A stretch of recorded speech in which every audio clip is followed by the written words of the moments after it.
The Fiat 500X, this small SUV, is today on Autogefühl, your #1 resource for in-depth car reviews and your #1 community to discuss cars with Thomas. Exterior, interior and the driving experience we'll examine in full HD, full screen and full length. And we'll also tell you, this car sits on the same platform as the Jeep Renegade. Do they have anything in common? Or rather not. We'll find out. Let's go.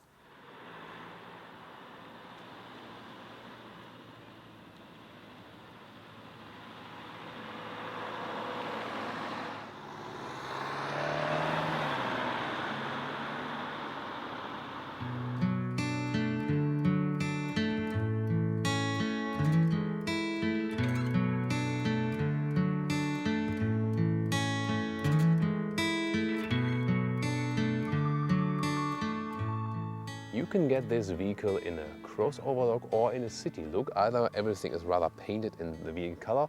Here the front bumper has this off-road style, so this is the so-called cross version or tracking in the US. Everything else, round shapes, especially the headlights, because they want to keep the same scheme than the Fiat 500, the very small version, although they have platform-wise nothing in common.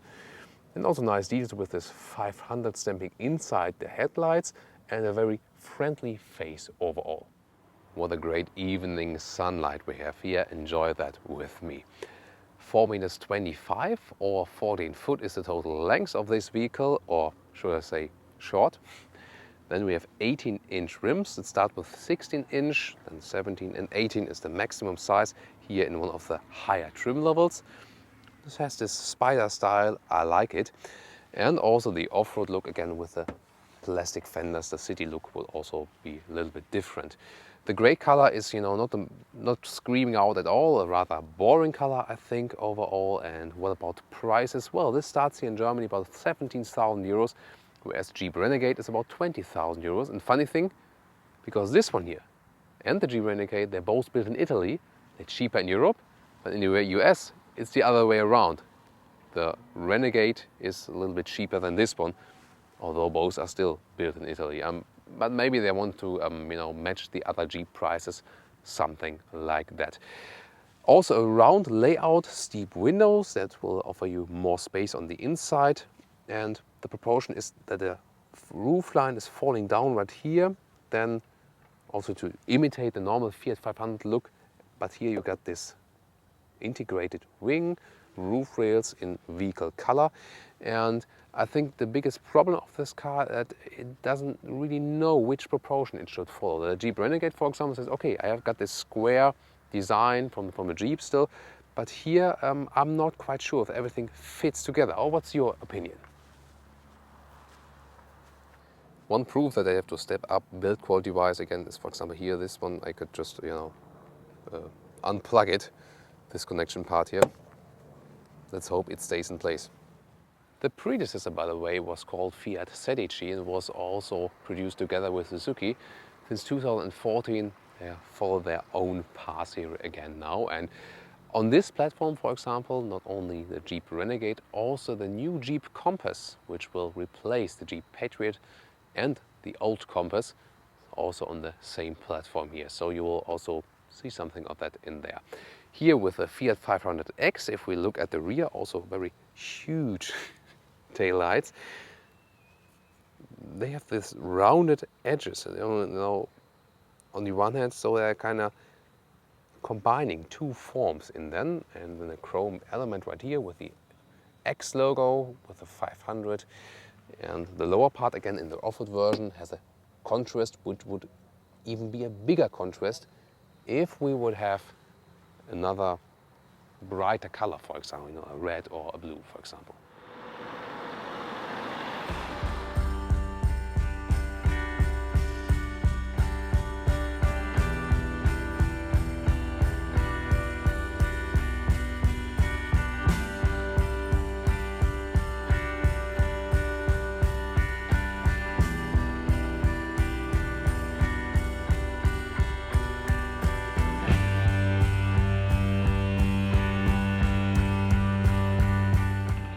This is the car key, open and close, and is also with the keyless entry in this higher trim level here. You can just open it by using the door handle and then closing it by pressing the button, but sometimes it doesn't work. Now it did, but it's not like 100% success rate. Also sometimes it doesn't work with the keys. Something with the... There we open it again. But now, for example, I want to close it again. There, doesn't work, and now I have to use the key. So sometimes a little bit mixed up. Then let's get inside. And at the inside of the doors, the upper part is hard plastic. Then this one here is soft from leatherette, so a nice cozy feeling. And here again, hard plastics. Inside of the doors, you can put also a bottle upright in here. Then if we move on to the interior, this is really the highlight, because with the seats, if you look at that surface material, it's a rather hard fabric surface. Really interesting to feel it, and you can slide on it just a little bit, but it has a good climatization because it's made of 2 layers, so very good for summertime. The outside here is leatherette, so a great mix. You can get total cloth seats. Then this mix here, only optional animal skin, so that's a great seat setup they have. Then a very thick steering wheel we see here, also with multifunctional buttons. And what is interesting, we can always see it right here. We have a structure on the dashboard. You can only see it when you get a little bit closer. And this is an interesting structure that makes it a little bit worthier.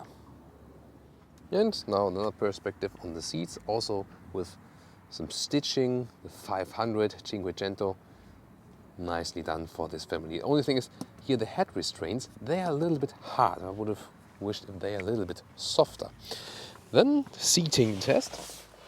And you sit relatively upright, as you would expect from a small SUV already. That's good. And as I said, the seats are especially good for the summertime. So they offer you good comfort. And as I said, you can slide on them just a little bit, but then you have enough side support from the side. So it's perfectly fine, also for taller people. Also with a headroom, that's plenty. 1,86 m or 6'1". If you haven't subscribed to Autogefühl, that's my height. So overall, it's a good spacious feeling here, and you can't really compare it to the normal Fiat 500. They just have the same name.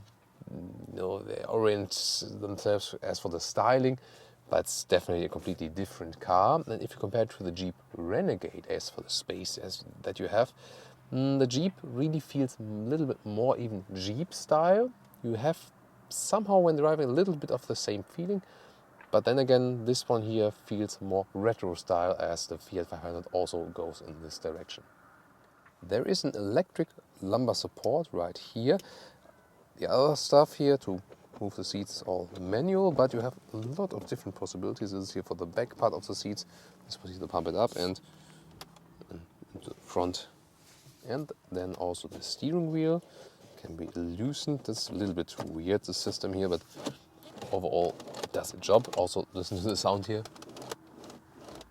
Okay, but I mean, we're not in the high price region, but you can adjust it to every kind of direction. Therefore everyone will also find a cozy seating setup.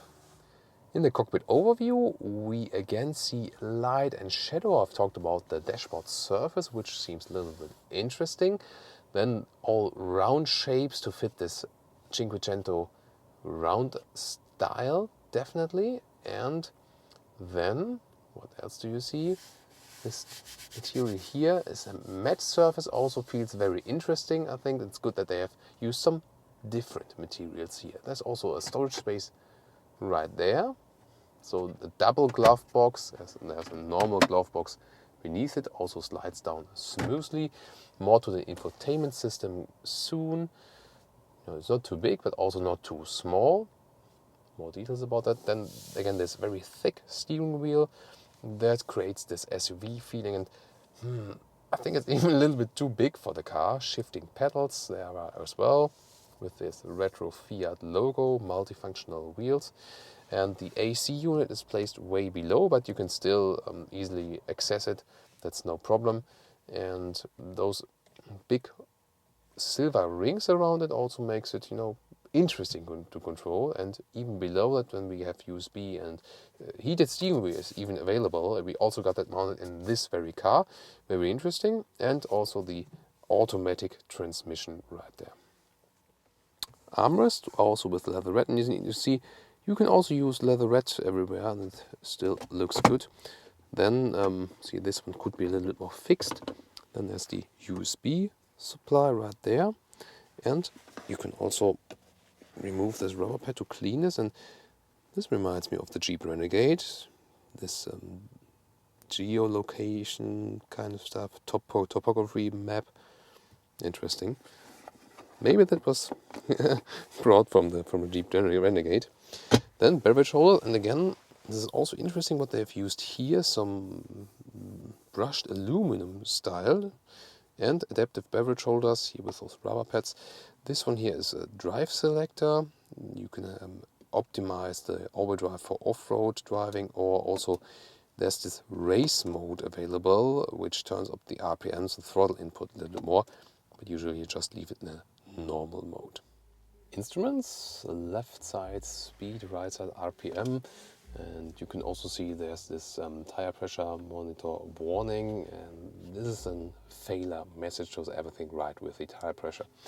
Then in the middle one, there's a digital part. You can see the average consumption is at the moment at 8.5 liters. That's really too much. And you can also set different stuff on there. For example, digital speedometer, all that tire pressure stuff, or also navigation info or about the audio system. In this very lower part, there's the USB plug for your phone to charge it. Below that, also 12-volt power supply that is available. And then we got seat heating in this top trim level. The lights won't flash as the car is not on. And also this heated steering wheel option, very nice. And then close-up of the AC unit. It's a nice design, basically, with a round shape that are fitting to the rest of the car, and also easy to control, and you have a button for everything separately still. Also 2-zone AC, so overall a good design. It looks all a little bit 90s style to me, but maybe you like it. Infotainment unit here, it's basically a touchscreen with those hotkeys in the lower part for media, for example, if you want to access your Bluetooth phone. You can either use it as an iPod, or when you press phone, you can also connect the phone via Bluetooth. The GPS looks like this. It's a pretty basic view as it is here right now. You can scroll in it just like in a mediocre way. See, also the reaction times could be faster. At least there's a button here to shade it at night. That's good if it gets too bright here at night. Overall basic system has everything you need basically, but not the most fancy one. Let's get in the rear. Door opens quite wide, so that's good for entry. Also storage space inside here. Then also the nice seat design as we have in the front. And interesting, of course, it's not a long car, but it has this upright seating position everywhere. Oh, the floor mats, they slide around quite easily. You can even slide them with your own feet here. And I still have space here with my knees. That's okay, it does exactly fit if I would be driving. Headroom here in the rear is also okay. I mean, the hand fits above my head. So maximum maybe 119 meters, 6'2". And overall, you also got an upright seating position in the rear. You cannot adjust the angle here. It's just, you can flip it or just leave it in the place. But overall, I think the package is really all right. And you can very well also go with 4 taller adults here. You do not open it right here, the trunk. You can close the car or open the car right here if you just have the key in your pocket. And then the basic trunk has reasonable dimensions. Below this cover here, you can see there's a replacement tire. Other than that, you can also flip the seats. You have to reach over them here, and then have this 2/3, 1/3 split. Their view goes further. You can press them down a little bit more. I think overall flexible. Just the height here is a little bit limited because it doesn't have a square ending, but this falling roof line, which is again in line with a normal Fiat 500. And it's good that they sort of a solid handle here from the inside, so you don't make your hands dirty when you want to close the hatch.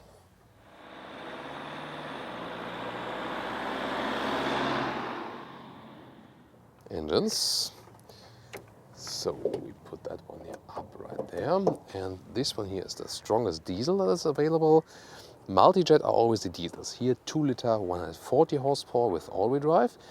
But there's also 1.6 liter with 120 horsepower or a 1.3 liter with 95 horsepower. And petrol engines also available. 1.6 liter naturally aspirated with 110 called e-torque.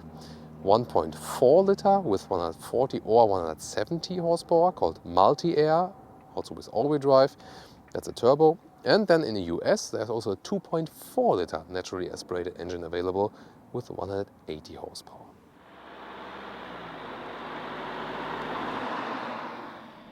Welcome to the driving part, and we'll start with the rear view camera because we haven't seen it in the interior overview. The resolution is mediocre, better than in the Infiniti QX70 lately, but it really helps you to ease around the car. And very loud acoustic warning indicators, definitely. And well, the whole sound stuff is a little bit, also when you open the door, for example, sometimes it keeps on beeping, for example. And so the warning sounds, also turning indicator wise, they all sound extremely old school. Oh, there's a car behind us which does not have a number plate. It's unusual for Germany, except it gets stolen, as recently in the Volkswagen Beetle review. Hope you checked out that. If you didn't follow that story, then check out that one as well. Just always use the YouTube search with Autogefühl, and for example Volkswagen Beetle Dune, just always Autogefühl, brand name and the model name, you'll almost find any car. Oh, and there are a lot of interesting things happening here tonight. Mercedes A-Class that is getting towed away. It's always interesting to see which cars are actually failing and getting towed. So you sometimes, see some patterns or not, and always interesting to see. Not good for Mercedes today. Here we'll cover city driving and also part of the Autobahn. 2 liter diesel, 140 horsepower, and you can hear it already. It's a small SUV, and the appearance itself, is more this stylish retro stuff, but that doesn't really fit to the diesel. It's really very loud, one of the loudest diesels we had recently, so there's really a bad insulation from the cabin to the engine. I can just recommend you to go for the petrol engines here, because that's really too loud. I mean, there's even those naturally aspirated petrol engines, which we are also quite keen on still, because they don't create so much of those hazardous microparticles. They might consume a little bit more on paper, but in reality, not always. But the more those engines are downsized and more the horsepower output is increased, and then also those small, very poisonous particles are created, even in petrol engines. So, suspension-wise, when there's some bumps on the road, not the best result, so mediocre from the suspension. Steering input is surprisingly direct. See it also right here, and that makes also the fun to drive overall. Then the suspension itself is also set rather soft, that you don't have too much contact with the road in the corners, so you don't feel sporty, but that's not the overall case for the whole car. Just that you know that, so the car also tilts a little bit to the sides and suspension-wise. I can just stress again, when it's getting cold today, it's still warm, 19 degrees, but when it's getting cold, I really like to use the heated steering wheel. That's really enjoyable. And for example, when you try to overtake it now, then you always hear the engine pretty loudly hammering the throttle. There's also, well, taxi's blocking now. There's also this mode when you put the shifting stick to the left, then you stick in the normal mode and can shift up or down manually.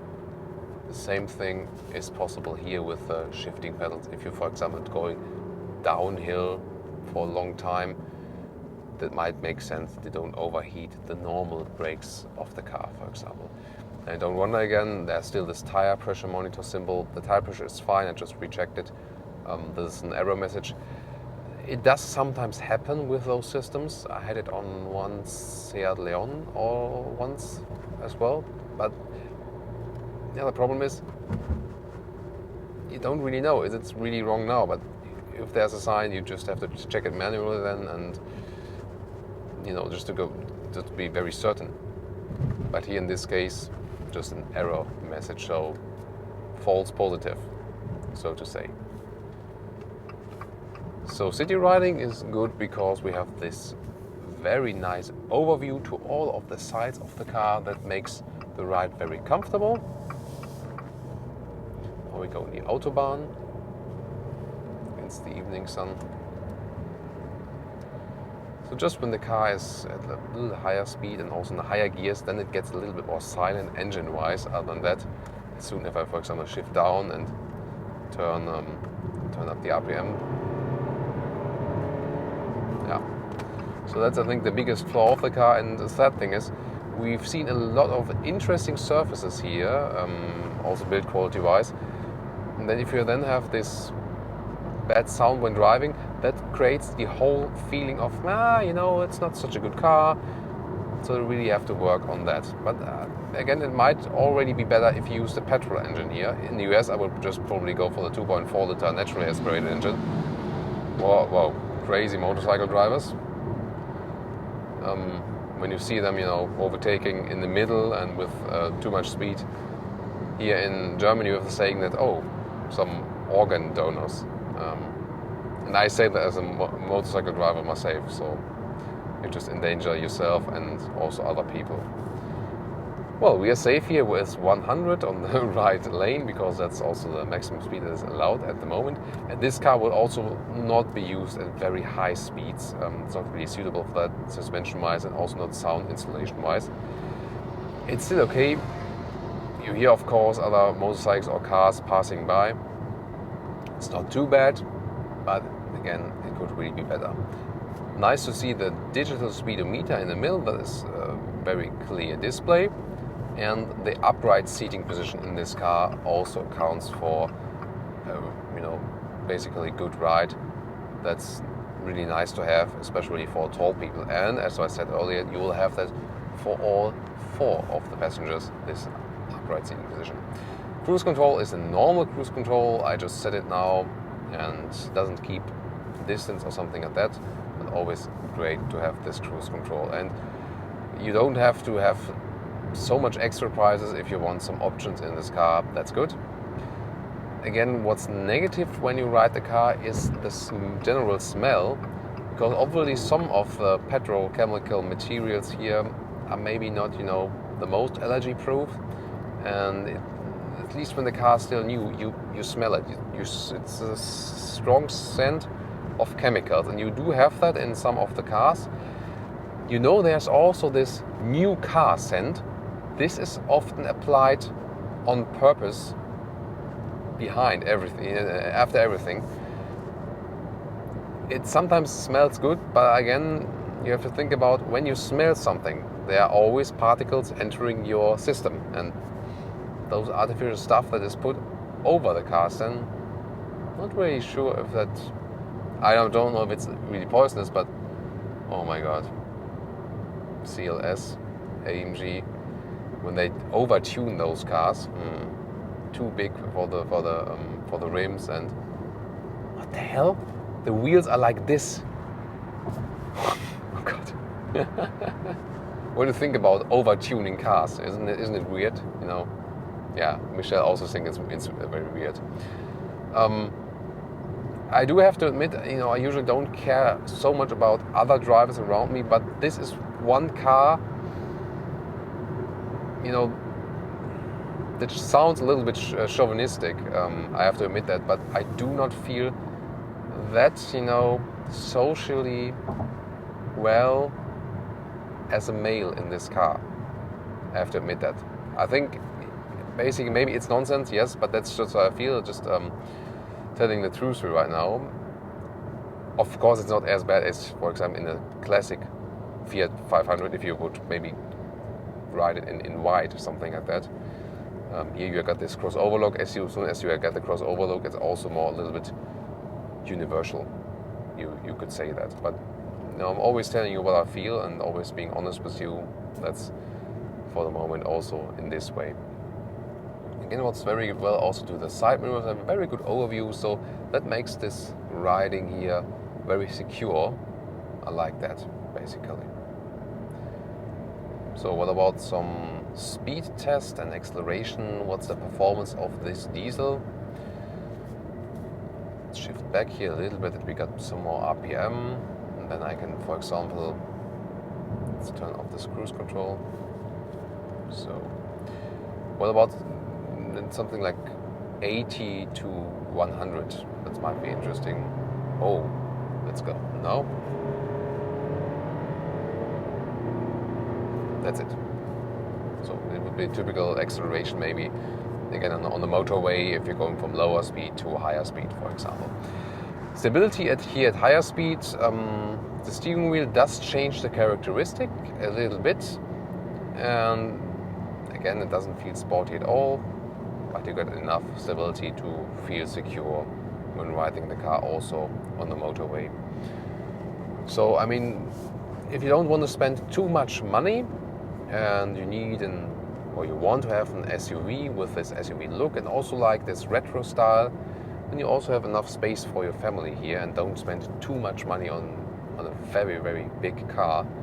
That, for example, might make sense. There's a lot of competition meanwhile there. If you think about a Skoda Yeti or an Opel Mokka, Mazda CX-3, usually I have all of those reviews as well, so you can check them out.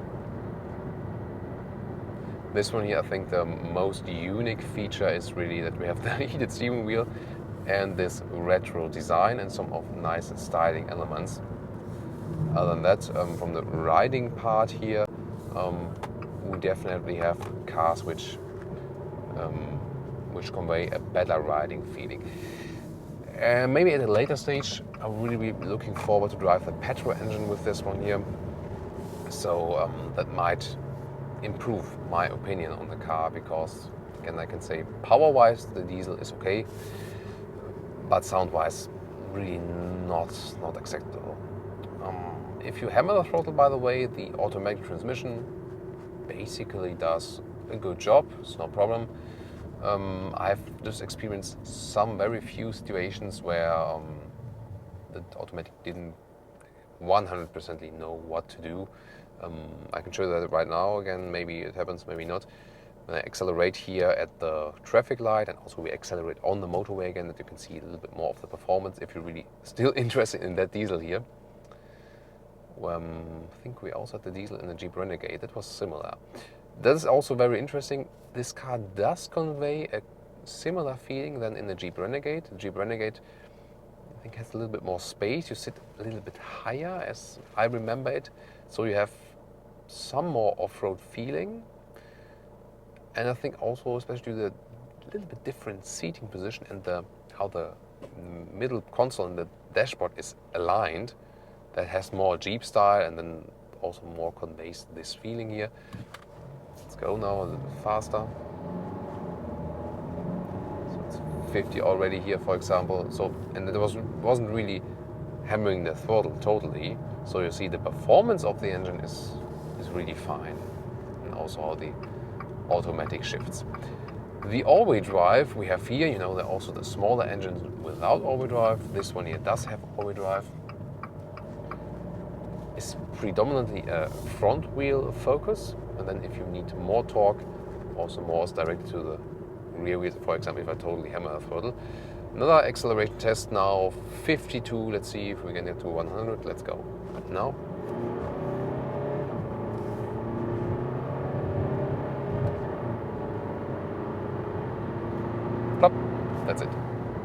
it was 50 to 100 for accelerating on the motorway.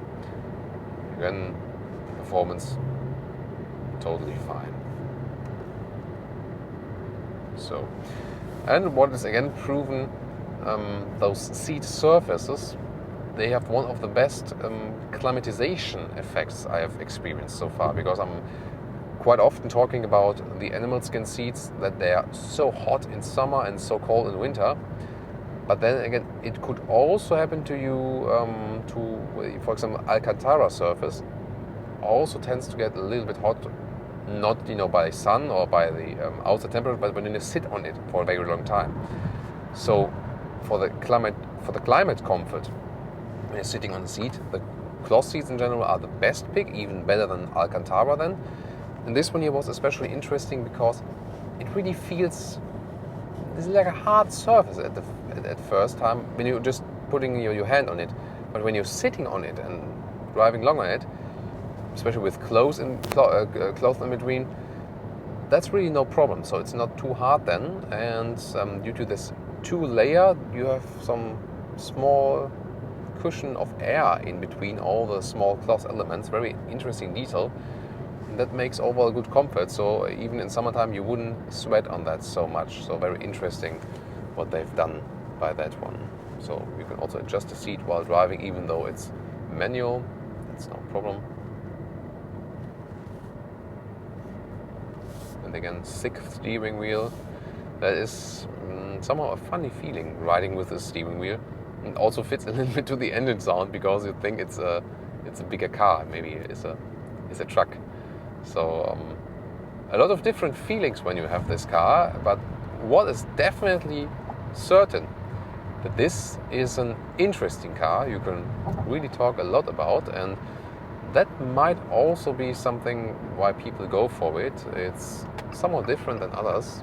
It's interesting in the styling, definitely, and has a lot to discover. That's for sure. I think we are through with our driving part here. Hope you enjoyed it. What's missing?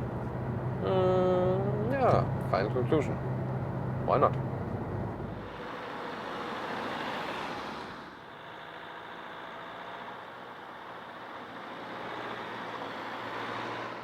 And now the conclusion, Fiat 500X. First of all, from the exterior, you really have to like this retro style. Then you'll maybe also be fine with it. It's not my design favorite, and I think it also lacks a little bit of handling the proportions. But maybe you have a different opinion, then put me that one in the comments. I would definitely go for the off-road style. I mean, it's an SUV, so why not take the off-road styling package? Interior, we see a lot of interesting solutions. For example, the seat surface materials, they were very well done. And we also see another, for example, on the dashboard, talked a lot about that. So different clever or intelligent solutions, also enough space. The package is good for front and the rear passengers. I think the feeling somewhat that overall the quality is not at the highest level has maybe a lot to do with the loud engine and also the lack of sound insulation. And there are some parts which are not that well built. But then again, we have to think about the price range, and this is also one of the strengths of this car. It has a good price-performance ratio, because especially in Europe, you can get it relatively cheap if you compare it to other SUV competitors in this class. Driving-wise, nothing spectacular. It's not sporty. It's not superbly comfortable. So I think in driving, we can really say it's rather a mediocre ride. Nothing too spectacular, nothing too much negative.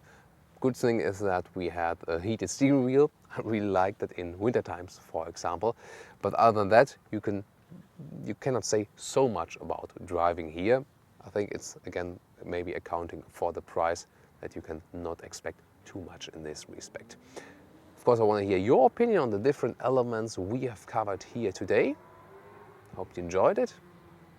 I'm sure you will see you at the next episode of Autogefühl.